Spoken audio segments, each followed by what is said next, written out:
And I'm actually going to also record it. So we are recording, we are streaming, we are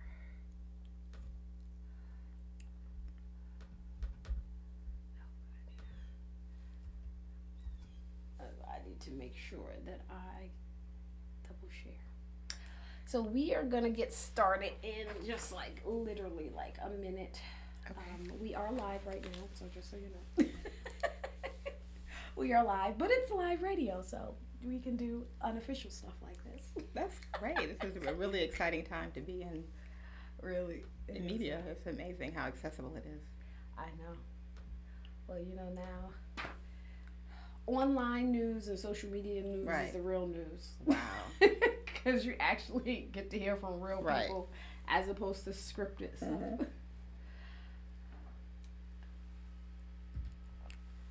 Okay. I think I just want to see if my video is live for me to share it on my wall. Yep. Yay, we can cross post. All right. I got the thumbs up from my producer, and so we are going to get started.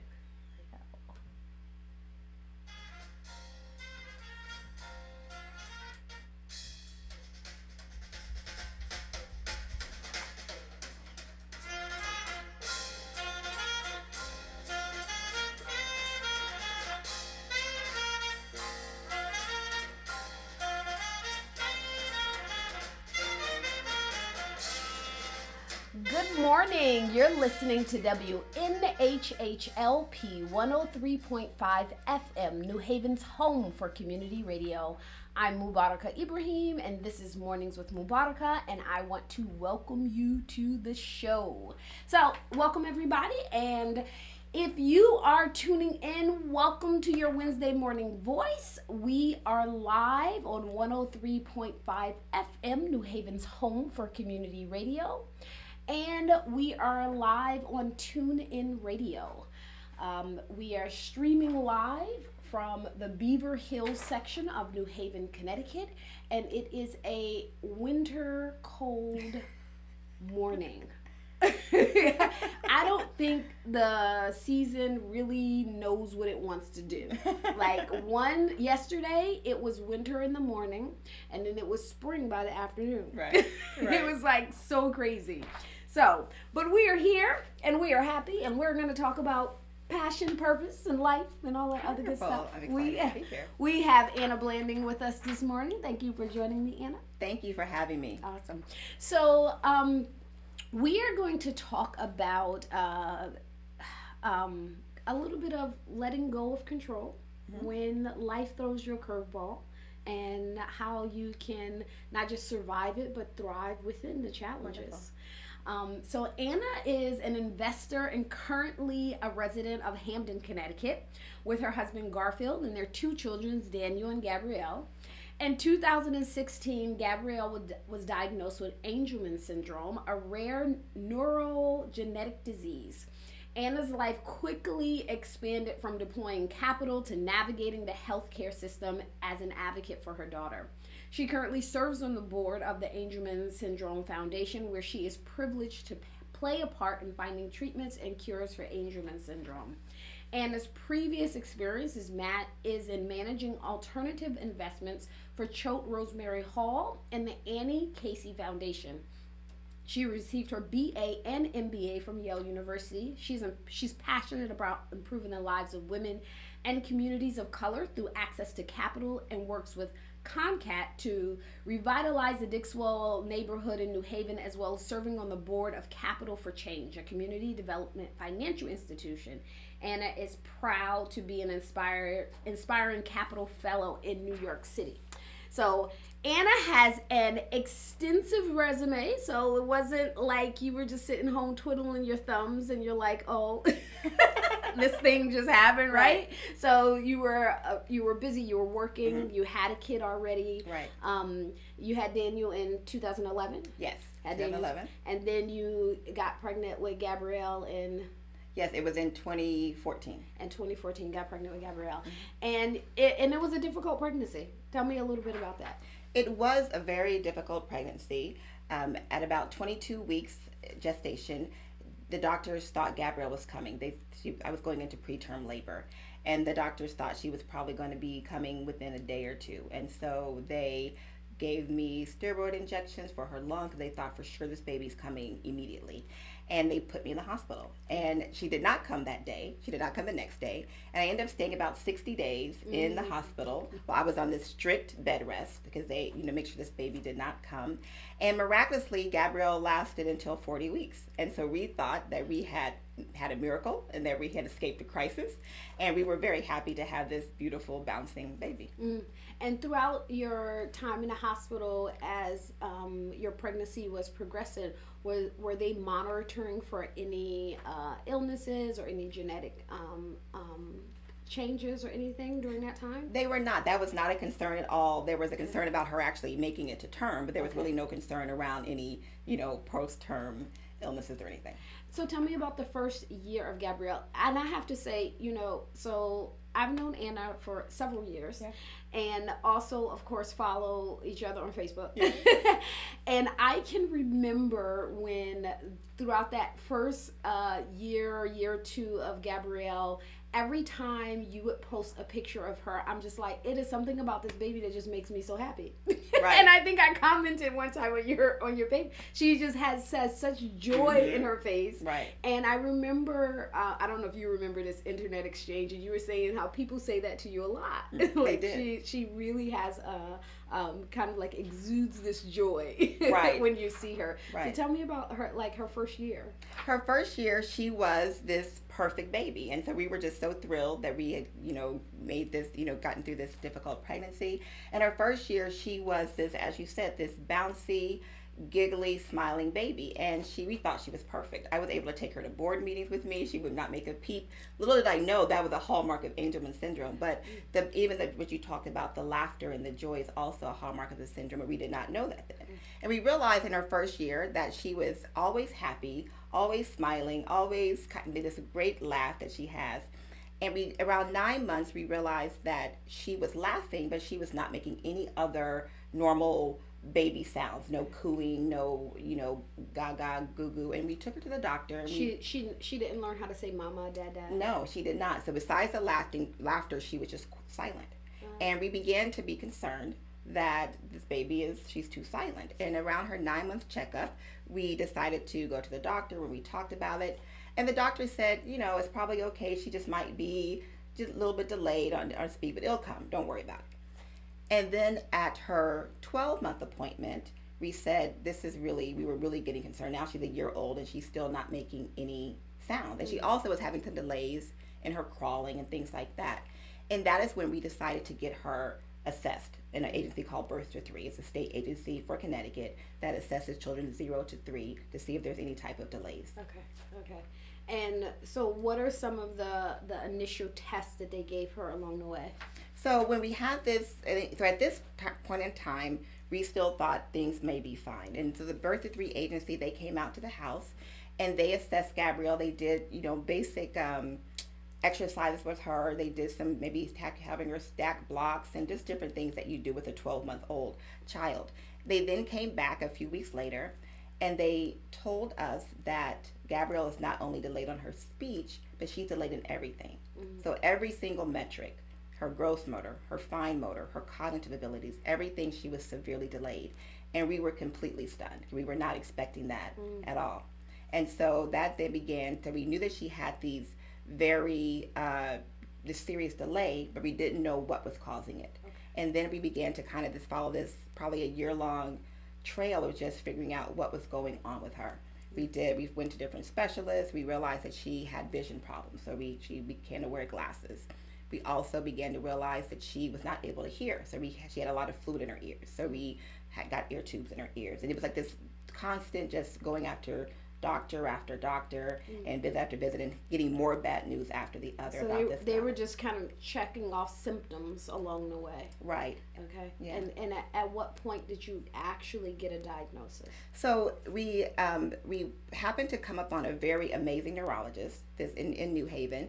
And normally she's booked out about a year in advance. I called her and she had an appointment in 2 days. And so we got to the neurologist, and she's the one that said, I think there's something else going on with Gabrielle genetically. And we'd never heard about this or even thought about this before. So she then referred us to this amazing geneticist who did some blood tests with Gabrielle, and everything came back fine. But she said, I want to now do the next step, which is, they call it whole exome sequencing. And that's where they pretty much sequence the entire DNA of the child. And then we got those results. That was October of 2016. So it's been about a year now of us knowing Gabrielle had delays, but not knowing what was going on. Okay. And in October of 2016, went to the geneticist, and she said, Anna, we found something. She said, Gabrielle has Angelman syndrome. And that was our first time even hearing about the disease. Mm-hmm. So take me to kind of like the mental process of when you heard that diagnosis. So I think every parent, every parent probably remembers exactly where they were, what they were wearing when they get that kind of news about their child. I can remember it like it was yesterday. I remember what I was wearing, where I was sitting, where Gabrielle was sitting, where the doctor was sitting. And she told me about Angelman syndrome, and it seemed like the world just stopped spinning. It just felt like I was almost in an out-of-body experience, hearing all these different symptoms, hearing about the news about your daughter will likely be with you forever, so be prepared for that. And it's kind of like all my hopes about Gabrielle just kind of crashed away. So when we were talking before, you were saying that it was almost like a mourning process. Talk to me a little bit about that. So your hopes of, I'm assuming, kind of like walking her down the aisle, or going to college, or things like that. So how do you process that? Right. Let me take a step back, and this might be a good time to talk about what Angelman syndrome is, definitely. Because I think that can give a good picture. So Angelman syndrome is this rare neurogenetic disease. And, our body, we look at biology class, your body is made up of chromosomes. And those chromosomes have tens of thousands of genes per chromosome. So your body has hundreds of thousands of genes. And so the Angelman syndrome is one gene called the UBE3A gene. And that gene has a defect in children with Angelman syndrome. So it happens to be a gene that controls a lot. So basically, it controls a lot of the neurological functioning of the body. So the symptoms of Angelman syndrome, and of course, children have a variety of a continuum, but the hallmarks of Angelman syndrome are that children, they don't speak. So they don't really have verbal speech. They might have a couple words, but that might be the max. They also have a lot of balance disorders. So children usually they are very delayed in their crawling, their walking. They can't stand. They don't really have the core strength that you work on so much. So children might walk at 4 or 6 or 10, or they may never walk at all. They also have seizures. So a lot of children, about 80% of Angelman children, have very severe seizures. Sometimes they're not even able to be controlled. Children also have severe intellectual delays and also severe just developmental delays. And that's how we discovered with Gabrielle. She was not really hitting the milestones. As well, children with Angelman syndrome, they really have difficulty. They really don't enter into REM sleep. So they either sleep very light. They oftentimes maybe not sleep at all. They might be up if you're at 1 o'clock in the morning and they're wide awake. And so you're the parent of wide awake. So the doctor geneticist was telling me all these different traits about Gabrielle. And that's when I began to just it felt like, she might not walk. She won't talk, and that's when I began to think about, how you said, all these different hopes I had for her of going to college, of becoming the first woman president, of being the athlete like Serena Williams. It began to dash away. And so of all of those symptoms, what are some of the things that Gabrielle doesn't have all of them, right? Right. So Gabrielle, she does not. So like I said, children, presents itself in different ways. And Gabrielle actually has a rare subtype of Angelman syndrome. So it's a rare disease, but she has a rare type of it, right? So it's called mutation. And so that means that usually children have their gene deleted, a part of the gene deleted. Gabrielle has a mutation on that gene. So Gabrielle, thankfully, there's some of the symptoms of Angelman syndrome she does not experience. So currently, she's 4 right now. She has never had a seizure, which is a huge blessing for us because it's really a devastating aspect of the disease. Gabrielle also, she could not walk at the time, but she walks now. She walks very fast, where I cannot catch up with her many days. So she's able to do that. She has 3 words that she says. So she says, Mom. She said that on my birthday a couple years ago. She says, yes. And she also says hi. So she's seen you across the street, she will give a big hearty hi. And that's the 3 words she says. She has many signs. So she does signing for all done, my turn, help. She wants to eat. So that's what she also communicates. Now, are those signs that she created, or did she actually learn sign language? So she learned sign language, but it's a modified way because, again, the children oftentimes cannot do simple things like your pincer grasp, so it's hard to do the signs the American Standard Sign Language way. So there's sometimes she has modified. So she'll do some things like her version of help. She'll do my turn. She made up a sign by herself for shower. She started rubbing her body when she wants to take a shower. So I think that was her own made up sign, but it's very intuitive. So, but yeah, and then most recently, and she also does things, she'll point to things, she'll lead you a certain way if she wants you to go with her somewhere. She'll definitely grab your arm and tell you where she wants you to go. And most recently, she also received an iPad, a talking device. So it's a way that she can now push a button and say, I want to eat grapes, and that it will talk for her. Oh, okay. All right. Awesome. Yeah. When you found out that she had Angelman syndrome, what were some of the life adjustments that you had to because that's a huge life adjustment as far as planning, because generally people have like, once the kids go to school, then I can do this, or I can go back to work, or had you returned back to work at that point? Right. I had well, when she was younger, I returned back to work, but when we began to find out she was having so many different, she was sick and we were in the hospital, I actually resigned from the job I had to really kind of care for her more full time. Okay. So yes. All right. And so what are some of the life adjustments that you had to make after? I think that the biggest life adjustment was around, and you mentioned it earlier, the expectations that we had for Gabrielle, or that I had for Gabrielle, for my daughter. I thought we would be, doing different things. And so I had to really simultaneously, I think, adjust my expectations, but also keep them very high. And that is kind of an oxymoron, but being able to really just kind of be present with where she is, but also then make sure I still had very high hopes for her. That was a big adjustment. I think my definition of success for myself had to change. So I think when you are a very, ambitious person, you're used to going to the right schools, getting the right jobs, and you kind of measure success in this linear fashion. With Gabrielle, I had to, I was kind of immediately, I was used to be making $100 million investments. Now I was sitting at home helping her learn how to eat with a spoon. And it's a very different life. I did not expect to be, a mom that was at home with my daughter like that. And so I had to really begin to not change, but I had to really expand my definition of success for myself. Because I think that it began to be less about my own accomplishments and more about how could I help my child or my legacy really be able to become as independent as possible. So that was a huge adjustment for me mentally, to go through that shift of expanding what I thought success was.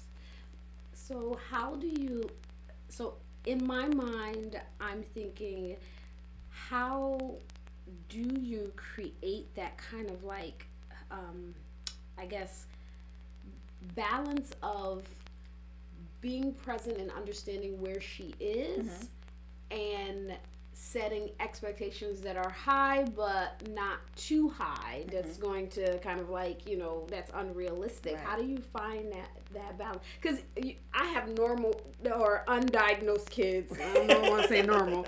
And even with my children, I'm like, maybe that's too high, too much expectation of them. Right? So these are kids without developmental delays.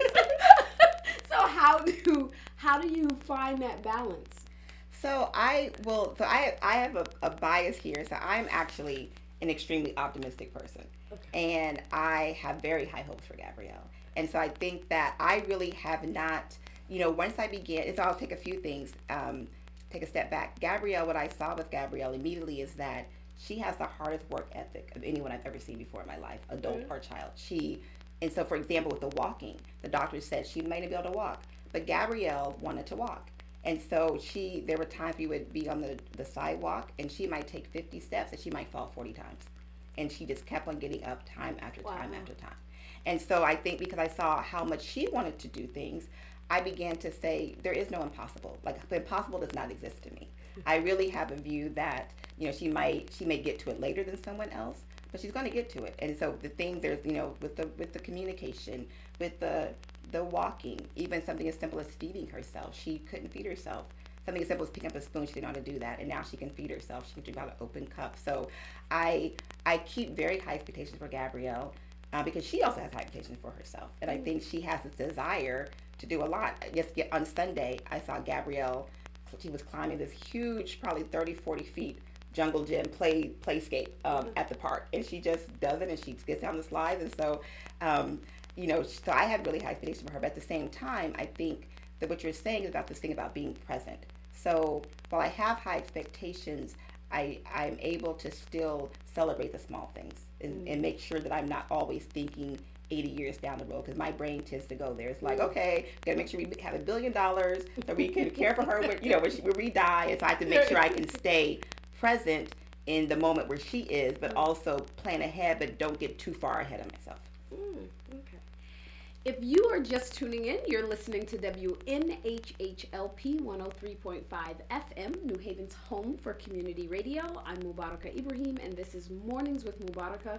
And we are streaming live from the Beaver Hills neighborhood of New Haven, Connecticut, as well as live on the New Haven Independent Facebook page. We're on Instagram. We're on TuneIn Radio. We're on Periscope. So stream in. There is no reason for you not to be able to listen to us. And then if you miss any part of the show, you can go to iTunes and SoundCloud. Because it's archived there. Just look for WNHHLP.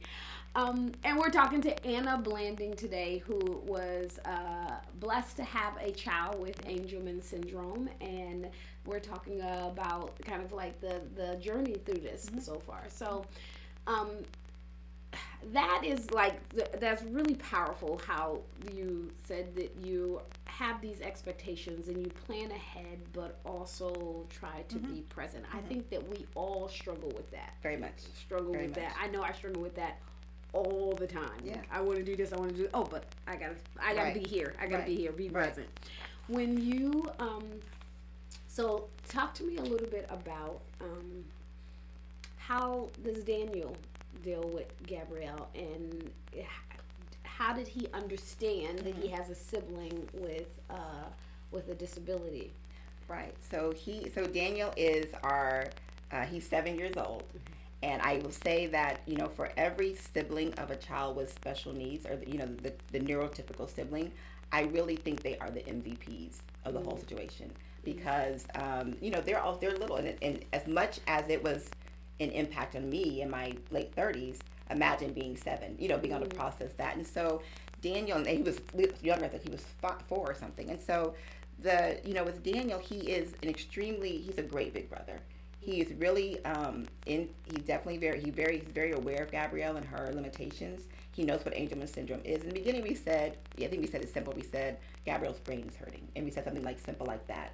And then as he began to get older, we talked about Angelman syndrome. So oftentimes he'll say, "Oh, mommy, she can't do it because of Angelman syndrome," right? And so he knows that the reason she can't speak, the reason sometimes she may, her body may go out of control or something like that. He knows that it's connected.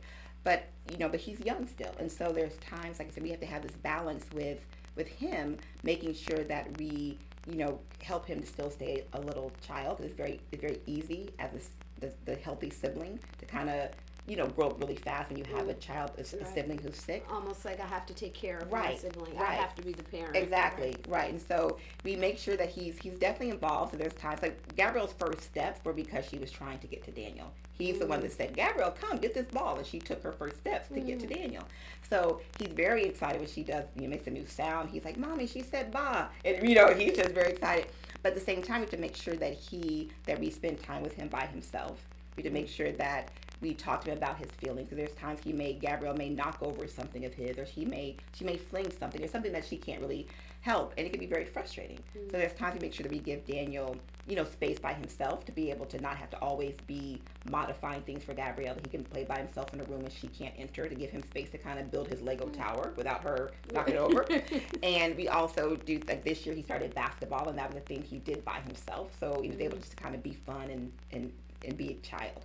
So we do that. There's times we'll do things with Dale individually. So we might go away for the weekend, and Dale, let's just go to New Jersey. And so he gets to sometimes just have quality time with us without always having to have Gabrielle around, because she very much is she takes a lot of energy, obviously. And so are they both in school? Is she in school? They are. So he's in school. He's in second grade now, and she's in pre-K, which is a huge success for us that she's now in school. Yeah. And does she go to a school for special needs, or does she go to a public school that has assistance? So she actually goes to a school for special needs, and that was a big decision for us. And we worked, and what it boiled down to is the school she goes to. They had experience with children with Angelman syndrome before, and so they had a knowledge base. And also, she has a one-on-one person, and that the school she goes to, the person was very trained there, and the people that were very trained. So we opted to have her in a school where all her therapists were all in one place and did a lot of talking with each other. So she gets all of her therapy there. She gets aqua therapy and music therapy, and so it's a very great. And she goes on trips, and so it's a great school for her. And so our philosophy is that we wanted to kind of flood her with intervention early on, and be at a place where she was able to get the best, kind of therapy and treatment and things like that. And we might, as she gets older, we may think about the public school system, but I think for now we're really happy with where she is now. You were saying that, you have to be an advocate for your daughter. What has been the most challenging part of navigating the healthcare system with a child with Angelman? Right. I didn't know how difficult the healthcare system was, the insurance system. And we actually have, relatively good insurance, but however, you don't really realize until you're having to access it all the time. And being able to, to the challenges that, with any bureaucracy, you have to try to get to the right people that will care, make exceptions for your child, that will get you the things you need. So I had to really, and because Gabrielle, she's a baby, but she also cannot talk. I'm literally her voice. And I have to really, I take that very seriously, making sure that she gets the therapy she needs, making sure that, she gets the different, she needs a surgery, things like that. So it's a lot of time on the phone. I spent hours and hours, with different state agencies, with the insurance company. And so it really can be a full-time job being an advocate for a person that has a lot of medical needs. Have you ran into any problems that you're like, okay, this needs to change because this is like... that you had to truly advocate a change for? That's a great question. There's some things that I'm trying to think. So one thing with is that when she was young, she was, like I said, it was this birth to 3 program, and they give therapy, and so they usually give about an hour to a week. And I realized that Gabrielle needed much more than that, and so I made sure. So I basically had to kind of, call and make some calls to make sure that she got into a program where she was able to get many more hours a week. So there's a therapy called ABA, which is usually for children on the autism spectrum. And, and Gabrielle thrives with that type of therapy. And so we were able to make sure that she got into that program. And she got about 30 hours of therapy a week. Wow. And that's where I really attribute that to how she was able to progress so well in the different skills that she had. So that was an example, I think, of making sure that I was very involved in knowing what agency it was, making sure I knew their data, like what their outcomes were for their children, and I wanted to get her in the right organization for the right teachers that could help her.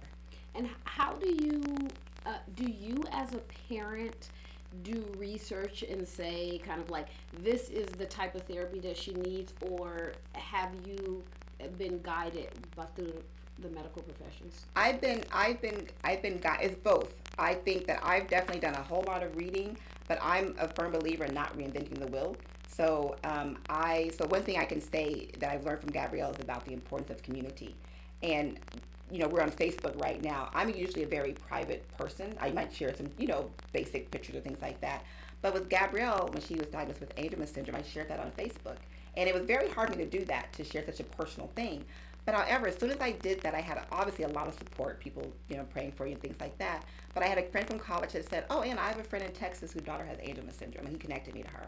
And another friend in college that said, I know a person who's a geneticist that's involved with the organization, and she connected me to her.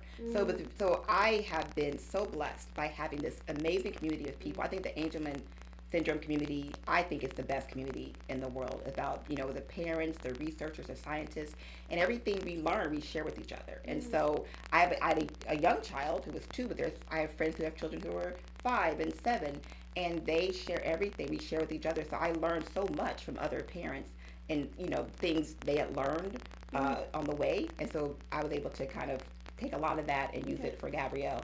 And so that was a big lesson for me. I immediately got very involved in the Angelman community. Gabrielle was diagnosed in October.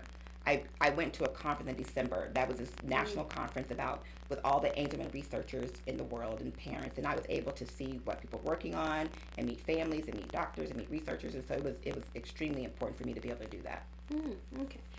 So talk to me a little bit about kind of like your own life shift, for your own kind of, I'm sure your career goals had to change. How did her diagnosis and you change that? Did it change anything in terms of how you view life and how you pursue life? Wow. That's a great question. It did, in a sense that there's this proverbial question, can you have it all? And I really think the answer is you can, but probably not all at the same time. That is a great question. I asked my guest last week that question as well. Right. So you have to really, I think, prioritize what's important at the time. Okay. So when Gabrielle was sick, my priority in my life was her health. And so therefore there were certain things. I still did some work and projects, but traveling, being in Singapore was not important to me. It was really her health. So I had to, that became top priority. Now that she's kind of she's in school and I have more hours in the day and she's in a much different place medically. She doesn't have so many, we're not going to 20 doctor's appointments a week. I'm able to do more work. And so I had to really, I think the key in life is knowing what your priorities are at that moment and pursuing them with passion. And so it really didn't change my view of life, but it definitely, like I said, it kind of expanded my view of what success was and what I'm supposed to do. So I think when it comes to purpose, there's sometimes your purpose, and there's sometimes purpose kind of finds you. And this is a purpose that found me. I had no idea about disabilities and things like that, but I have been so blessed to be, I'm involved, I'm on the National Angelman Syndrome Board now, and I'm really at the forefront of helping with funding and for research and a cure. I also, in my town of Hamden, I created a special needs PTA group with some women. It wasn't there, so we decided to create it. And that's been an amazing thing to make sure our children get resources and access things they need. So, I never would have thought I'd be doing that. But it's something that is a passion of mine, and I'm very happy to be able to, be involved in caring for Gabrielle, but also helping make the world hopefully better for a lot of other children.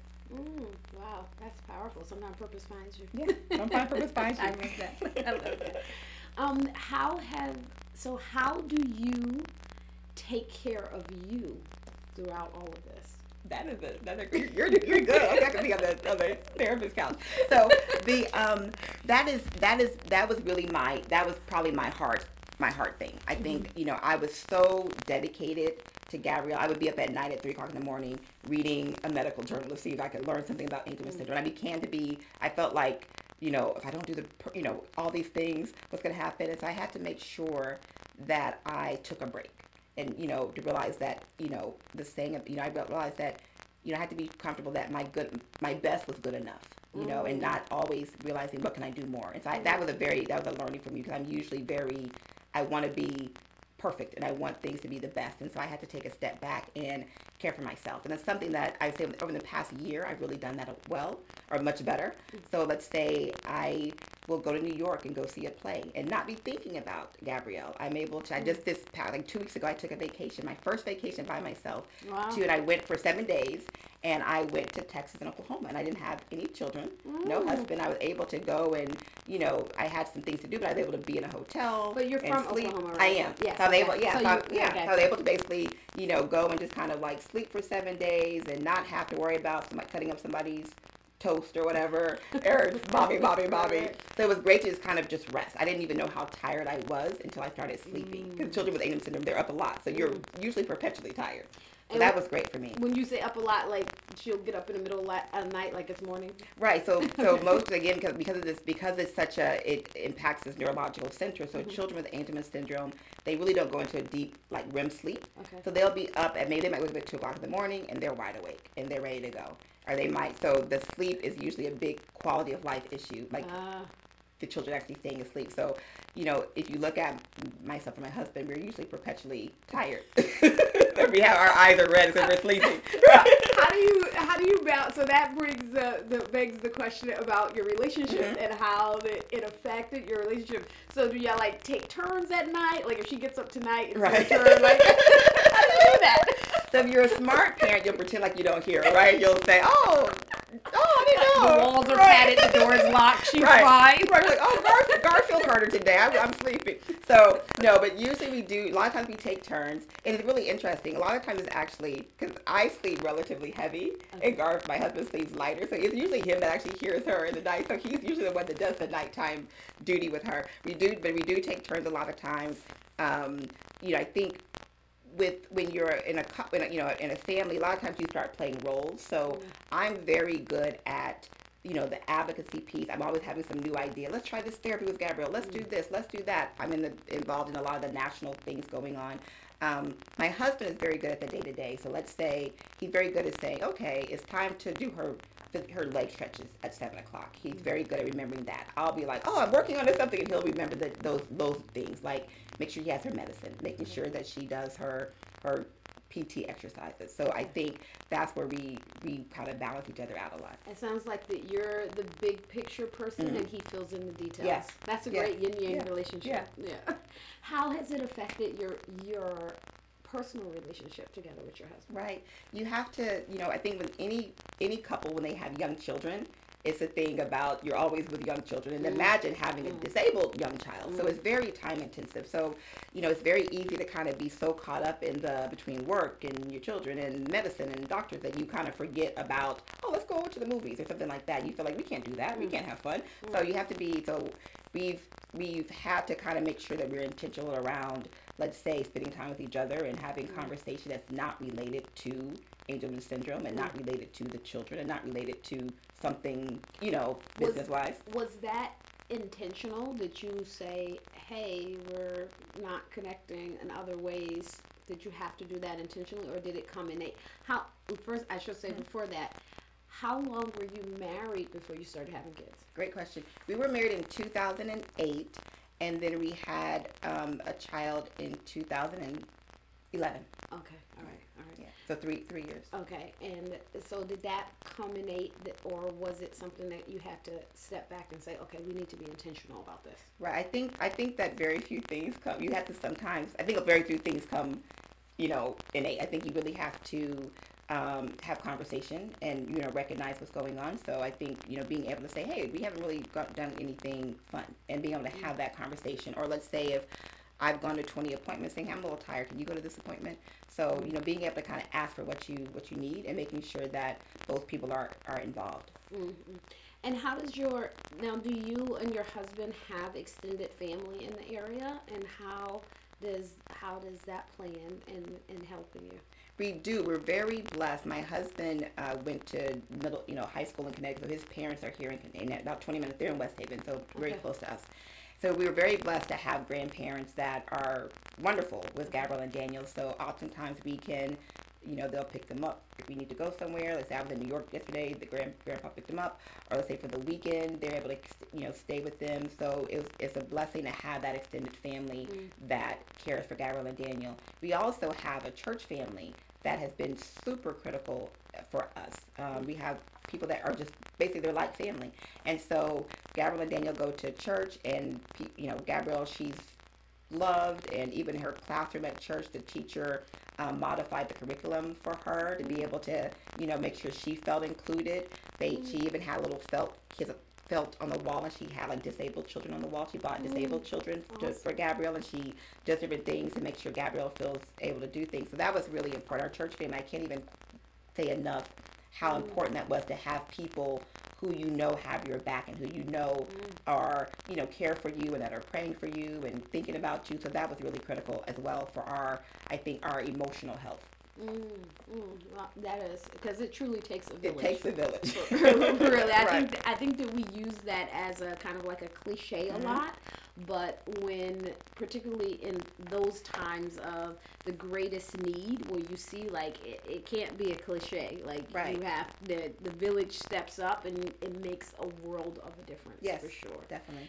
If you are just tuning in, then you are listening to Mornings with Mubaraka. This is